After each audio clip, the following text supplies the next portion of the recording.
Hello મિત્રો, સ્વાગત છે તમારું જીકેવી ચાલામાં. આજે આપણે બંધારણના એક મહત્ત્વના ટૉપિક વિશે જોઈશું, જેમાં દરેક એક્ઝામમાં એકાદો ક્વેશ્ચન તો હોય અને હોય જ છે, બરાબર. તો આજે જોઈશું આપણે આમુખ વિશે. અને આપણે એક ક્વેશ્ચનના ફોર્મેટ એટલે ક્વેશ્ચન ફોર્મેટમાં આપણે આમુખ આખું જોવાના છીએ, બરાબર મિત્રો. તો આજે શરૂ કરીએ, હાલો. તો આમુખ એ શું છે? ભારતનું બંધારણનું પ્રથમ પાનું ગણવામાં આવે છે, બરાબર. બંધારણની પ્રસ્તાવના અથવા ઉદ્દેશિકા પણ તેને કહેવામાં આવે છે. આમુખ એક જ વાક્યનું બનેલું છે મિત્રો. આ ક્વેશ્ચન વારંવાર એક્ઝામમાં પૂછાય છે. આમુખ એ કેટલા વાક્યનું બનેલું છે? તો એક જ વાક્યનું બનેલું છે, બરાબર મિત્રો. અને તેનો બંધારણીય સ્ત્રોત શું છે મિત્રો? યુએસએ છે, બરાબર. મૂળ આમુખમાં શબ્દો કેટલા હતા મિત્રો? 85 હતા. આ લગભગ યુપીએસસીમાં ક્વેશ્ચન પૂછાઈ ગયેલો છે. અને હાલ કેટલા છે મિત્રો? 88 છે. એક 3 શબ્દો ઉમેરવામાં આવ્યા. ક્યારે બંધારણીય સુધારો? 42માં બંધારણીય સુધારા ઇન્દિરા ગાંધીના સમયમાં, બરાબર મિત્રો.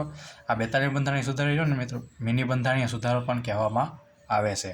આ 3 શબ્દો કયા હતા? સમાજવાદી, બિનસાંપ્રદાયિકતા એટલે કે પંથ નિરપેક્ષ અને અખંડિતતા. આ 3 શબ્દો ઉમેરવામાં આવ્યા હતા, બરાબર મિત્રો. આમુખમાં મિત્રો ભારત શબ્દનો ઉલ્લેખ કેટલી વાર કરવામાં આવ્યો છે? કે 2 વાર કરવામાં આવે છે.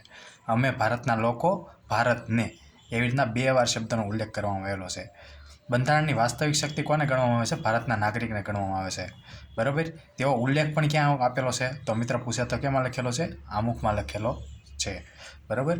બંધારણનો સ્વીકાર કોના દ્વારા કરવામાં આવ્યો છે? તો ભારતના લોકો દ્વારા, નહીં કે બંધારણ સભા દ્વારા, બરાબર મિત્રો. આ ખાસ નોંધ કરજો, બરાબર મિત્રો.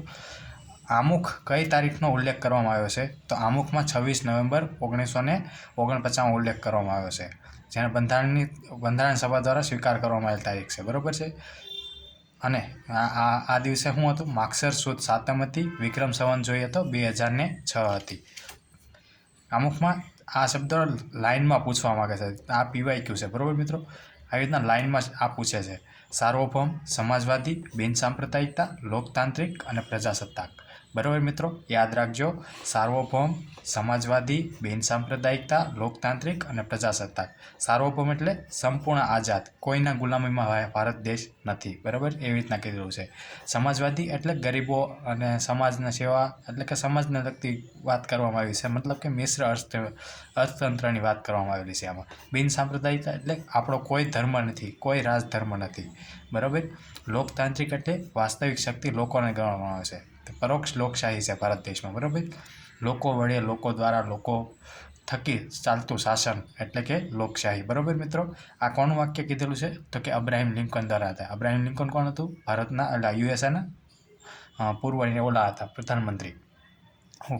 પ્રજાસત્તાક એટલે આપણે છે ને ચૂંટણી દ્વારા આપણે ઓલું થાય છે, કોઈ વંશ પરંપરાગત સીટ એટલે કે પીએમને એવું બધું નથી ચૂંટાતું, બરાબર. આમુખમાં અત્યાર સુધી કેટલી વાર સુધારો થઈ ગયો છે? તો માત્ર એક જ વાર. કયો? 42મો બંધારણીય સુધારો મિત્રો, યાદ રાખજો. આવડા 42મો બંધારણીય સુધારો, બરાબર છે. પછી વિશ્વમાં સૌથી મોટી લોકશાહી ધરાવતો દેશ કયો છે? ભારત છે. આમ તો જોઈએ તો લોકશાહી સૌથી નાની લોકશાહી ધરાવતો દેશ કયો છે? તો કે નોર્વે છે, બરાબર છે મિત્રો. આમુખમાં 3 પ્રકારના ન્યાય આપેલા છે: સામાજિક, આર્થિક અને રાજકીય, બરાબર. 5 પ્રકારની સ્વતંત્રતા આપેલી છે: વાણી, અભિવ્યક્તિ, ધર્મવિશ્વાસ, માન્યતા અને પૂજાવિધિની, બરાબર. 2 પ્રકારની સમાનતા આપેલી છે: તક એટલે કે અવસરની સમાનતા અને પ્રતિષ્ઠાની સમાનતા આપેલી છે, બરાબર. તેવી જ રીતે જોઈએ મિત્રો, આ રશિયામાંથી આપણે શું લીધેલું છે? ન્યાયના વિચારો છે. રશિયામાંથી આપણે બીજું પણ લીધેલું છે. શું લીધેલું છે? ફરજો લીધેલી છે. ફરજ યાદ રાખજો, બરાબર. આ રશિયન ક્રાંતિ 1917માં થઈ હતી, એમાંથી લેવામાં આવી છે, બરાબર. ફ્રાન્સમાંથી આપણે શું લીધેલું? સ્વતંત્રતા, સમાનતા, બંધુત્વ અને પ્રજાસત્તાક, બરાબર. આ ફ્રાન્સ ક્રાંતિ 1789માં થઈ હતી. 1799 થઈ હતી, ત્યારે લેવામાં આવ્યું હતું, બરાબર.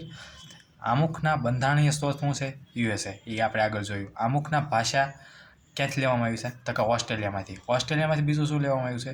સંયુક્ત સૂચિ એટલે કે સંયુક્ત યાદી અને સંયુક્ત બેઠક એટલે કે આર્ટિકલ 8 આમાંથી લીધેલું છે, ઓસ્ટ્રેલિયામાંથી. આમુખનો વિચાર એટલે કે આમુખ આવું હોવું જોઈએ તેવો ખ્યાલ ક્યાંથી લીધેલો છે? ખ્યાલ અથવા વિચાર તો કે આયર્લેન્ડમાંથી લીધેલો છે. આમુખ કોના દ્વારા તૈયાર કરવામાં આવ્યું હતું? જવાહરલાલ નહેરુ દ્વારા. આ ક્વેશ્ચન વારંવાર પૂછાય છે મિત્રો, યાદ રાખજો. આમુખને ઉદ્દેશિકા પ્રસ્તાવનું માળખું અથવા ડ્રાફ્ટ કોના દ્વારા તૈયાર કરવામાં આવ્યું હતું? BN રાવ, બરાબર. તેનું પૂર્ણ નામ શું છે? બેનીગાલ નરસિંહ રાવ બંધારણના સલાહકાર હતા મિત્રો, યાદ રાખજો. આમુખ ત્યાર થઈ બંધારણ સભાએ રજૂ કર્યું હતું.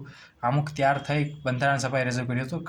13 ડિસેમ્બરે ત્યાં બંધારણ સભામાં રજૂ કર્યું હતું. કોણે રજૂ કર્યું હતું? કે જવાહરલાલ નહેરુએ રજૂ કર્યું હતું. આમુખનો સ્વીકાર કઈ તારીખે થયો હતો? મિત્રો મોસ્ટ આઈએમપી યાદ રાખજો, 22 જાન્યુઆરી 1947. બરાબર મિત્રો. આમુખની પાનાની ડિઝાઇન કોણે તૈયાર કરી હતી? તો સી બેહરોન રામ મનોહર સિન્હા. બરાબર. આમુખ એ ન્યાયચિત છે, મતલબ કે ન્યાયાલયમાં પડકારી શકાય? ના મિત્રો, ન્યાયાલયમાં પડકારી શકાતું નથી, એટલે કે કોર્ટમાં પડકારી શકાય નહીં, પરંતુ મૂળભૂત ઢાંચા વગર તેમાં ફેરફાર કરી શકાય છે. બરાબર. આમુખમાં અમુક કેસ થયેલા હતા. બરાબર, તેમાં આપણે જોઈ લઈએ. બરાબર. બેરુબારી કેસ એમાં 1960માં થયો હતો. તેમાં કીધું હતું આમુખ એ બંધારણનો ભાગ નથી. બરાબર મિત્રો. 7 જજની બેન્ચ હતી. બરાબર. ગોલકનાથ કેસ વર્સિસ પંજાબ, બરાબર, 1967માં થઈ હતી. એમાં પણ કીધું હતું કે આમુખ એ બંધારણનો ભાગ નથી. એ કેટલા જજની 11 જજની બેન્ચ હતી. બરાબર. હવે પરિવર્તન શક્ય છે તેવા આપણે કેસ જોઈએ તો કેશવાનંદ ભારતી કેસ વર્સિસ કેરળ. એ ક્યારે થયો હતો? 24 એપ્રિલ 1973માં. મિત્રો આ તારીખ યાદ રાખજો, પૂછાય છે એક્ઝામમાં. બરાબર. 24 એપ્રિલ 1973માં. બરાબર. આમુખ એ બંધારણનો ભાગ છે. પરિવર્તન કોના દ્વારા થશે? સંસદ દ્વારા. સંસદ તેને કરી શકે છે, પણ મૂળભૂત ઢાંચાના સિદ્ધાંતને ધ્યાનમાં રાખીને કરવામાં આવે છે. મૂળભૂત ઢાંચાનો સિદ્ધાંત પણ આ કેસ સાથે જોડાયેલો છે. બરાબર. એટલે કે 13 જજની બેન્ચ મળેલી હતી. આ સૌથી મોટી ખંડપીઠ અત્યાર સુધીની ગણવામાં આવે છે. બરાબર. પછી બીજા કયા કેસમાં કીધેલું છે કે આમુખ એ બંધારણનો ભાગ છે? તો કે LIC of India versus CERS 1995માં. આમાં પણ કીધું છે આમુખ એ બંધારણનો ભાગ છે. પછી CSR બોમ્બે કેસમાં આમુખ એ બંધારણનો ભાગ છે. બરાબર. એને SR બુમે પણ કેસ કહેવામાં આવે છે. તો મિત્રો ધ્યાન રાખજો એટલું.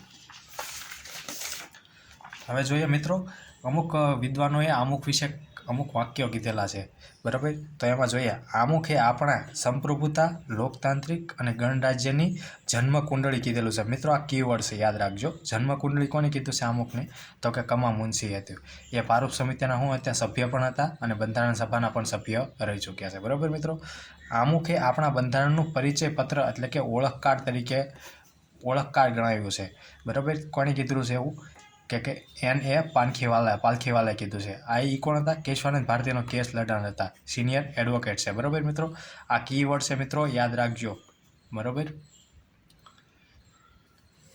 પછી આમુખ એ આપણા બંધારણનો આત્મા છે, તેથી સૌથી મૂલ્યવાન અંગ છે. આવું કોણે કીધું? ઠાકુરદાસ ભાર્ગવે કીધું હતું. મિત્રો બંધારણનો આત્મા આર્ટિકલ 32ને ગણવાનો છે. એ કોણે કીધું હતું? તો કે બાબા સાહેબ આંબેડકરે કીધું હતું. પણ આમુખને બંધારણનો આત્મા કોણે કીધો છે? તો કે ઠાકુરદાસ ભાર્ગવે કીધો છે. ઠાકુરદાસ ભાર્ગવે આભૂષણ પણ કીધેલું છે અને બંધારણની ચાવી પણ કીધેલું છે. બરાબર મિત્રો, યાદ રાખજો. આમુખ એ અમેરિકાના આઝાદીના ઘોષણાપત્ર સાથે સરખાવેલ કોને છે? તો કે મોહમ્મદ હિબાયતુલ્લાહ, સુપ્રીમ કોર્ટના પૂર્વ CJI હતા. બરાબર મિત્રો, આ યાદ રાખજો. આ વારંવાર એક્ઝામમાં પૂછાય છે. બરાબર. આમુખ એ દીર્ઘકાલીન સપનાઓનો વિચાર, આવું કોણે કીધું છે? કૃષ્ણસ્વામી અય્યરે કીધેલું છે. મિત્રો અમુક આપણે ફેક્ટ જોઈ લઈએ કે બંધારણ સભાની રચના અથવા બંધારણ બનાવવાની શરૂઆત ક્યારથી થઈ હતી? તો કે 9 ડિસેમ્બર 1946. બંધારણનો સ્વીકાર ક્યારે થયો? 26 નવેમ્બર 1949માં. ત્યારથી આપણે જોઈએ કે કેટલો સમય લાગ્યો આપણે બંધારણ? 2 વર્ષ 11 મહિના અને 18 દિવસ. એ આ તારીખથી એટલે કે 9 ડિસેમ્બર 1946થી 26 નવેમ્બર 1949 સુધીનો છે. એટલે કે 2 વર્ષ 11 મહિના અને 18 દિવસ. બરાબર. બંધારણનો અમલ ક્યારથી થયો? 26 જાન્યુઆરી 1950થી. બરાબર. હવે બંધારણ સભાની આપણે બેઠકો જોઈ લઈએ. પ્રથમ બેઠક ક્યારે ભરાઈ? 9 ડિસેમ્બર 1946. ત્યારે કાર્યકારી અધ્યક્ષ તરીકે કોને પસંદગી કરવામાં હતી? સચ્ચિદાનંદ સિન્હાની. બરાબર. બીજી બેઠક ક્યારે? 11 ડિસેમ્બર 1946માં. તેમાં કાયમી અધ્યક્ષ તરીકે ચૂંટણી થઈ હતી. તેમાં રાજેન્દ્ર પ્રસાદ અને પસંદગી કરવામાં આવી હતી કાયમી અધ્યક્ષ તરીકે. બરાબર. તે ભારત દેશના પ્રથમ રાષ્ટ્રપતિ પણ છે. અને ત્રીજી બેઠક ક્યારે થઈ હતી? 13 ડિસેમ્બર 1946માં.